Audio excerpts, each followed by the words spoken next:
How to fact-check information with Grok AI on Android. This tutorial shows you how to verify claims and get accurate information using Grok's real-time capabilities.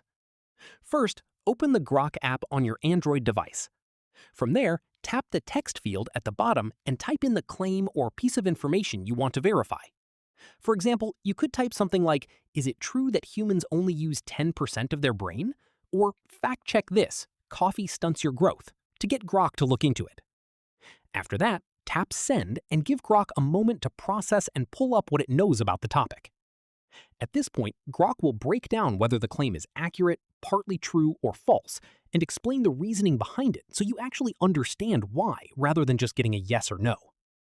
Following this, since Grok has access to real-time data, it can also fact-check recent news and current events that most other AI tools wouldn't be able to verify accurately. From here, if you want to go deeper, ask Grok to share its sources or point you toward where you can read more. This helps you cross-reference the information yourself rather than just taking one answer at face value. After that, if you come across a claim on social media or in an article, you can paste the text or the link directly into Grok and ask it to fact-check the specific content for you. Finally, keep in mind that while Grok is a powerful tool for verification, it's always a good idea to cross-check important information across multiple sources before drawing any conclusions. That's how you fact-check information using Grok AI on Android. If this was useful, give it a like, subscribe for more Android tutorials, and tap the bell so you don't miss the next one. See you then!